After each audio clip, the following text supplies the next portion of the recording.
ಪುಣ್ಯಾತ್ಮರಿಗೆ, ಪಾಪಾತ್ಮರಿಗೆ, ಒಳ್ಳೆಯವರಿಗೆ, ಕೆಟ್ಟವರಿಗೆ ಎಲ್ಲರಿಗೂ ಕಾರ್ಯ ಉಂಟು.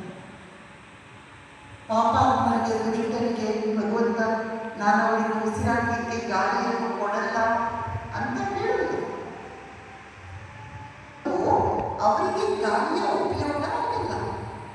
ಹಾಗೆ ನಾವು ನಮ್ಮೆಲ್ಲ ಸಣ್ಣ ಸಣ್ಣದು ಜೀವನ ದೋಣಿ, ಆ ಜೀವನ ದೋಣಿಯಲ್ಲಿ ನಾವು ಪ್ರಯತ್ನ ಅನ್ನುವ ಪಟವನ್ನು ತೆರೆದಾಗ ನಮಗೆ ಪ್ರಯೋಜನ ಆಗುತ್ತೆ, ಉಪಯೋಗ ಆಗುತ್ತೆ, ನಾವು ಉದ್ಧಾರ ಆಗ್ತೇವೆ.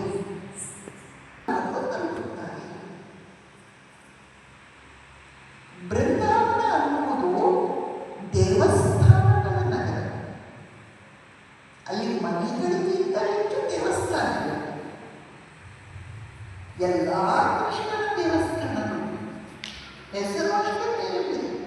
ಭಾಗ್ಯ ವಿಹಾರಿ, ಬೇಡಿ ಮಾಧವ, ರಾಧಾ ಮಾಧವ, ಗೋವಿಂದಜಿ, ಶ್ರೀನಾಥಜಿ, ಹೀಗೆ ಹೆಸರು ಬೇರೆ ಬೇರೆ. ಆದರೆ ಎಲ್ಲ ಕೃಷ್ಣನ ದೇವಸ್ಥಾನ. ಇನ್ನೂ ಕೆಲವು ದೇವಸ್ಥಾನ ಇವೆ. ಶಿವನ ದೇವಸ್ಥಾನವಲ್ಲಿದೆ, ಆಶೇಶ್ವರ ಶಿವ ಅಂತ.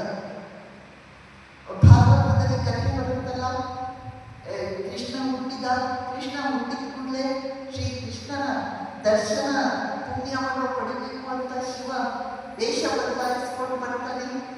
ವೇಷ ಬದಲಾಯಿಸಿಕೊಂಡು ನಂದರಾಜನ ಮನೆಯ ಸುತ್ತ ಜ್ಯೋತಿಷ್ಯ ವೇಷ ಹಾಕೊಂಡು ಅಲ್ಲೇ ಓಡಾಡ್ತಾ ಇದ್ದ. ಅದು ಬರುತ್ತೆ. ಆಮೇಲೆ ಆಗ ಶಿವ ಬರ್ತಾನೆ. ಇವಳು ಯಶೋದೆ ಶಿವನಿಗೆ ಹೇಳ್ತಾಳೆ, ನಿನ್ ಕೊರಳಲ್ಲಿ ಹಾವಿದೆ, ಅದಕ್ಕೆ ನನ್ನ ಪಾಪವನ್ನು ನಾನು ನಿನ್ನ ಹತ್ರ ಕೊಡಲ್ಲ ಅಂತ ಹೇಳ್ತಾಳೆ.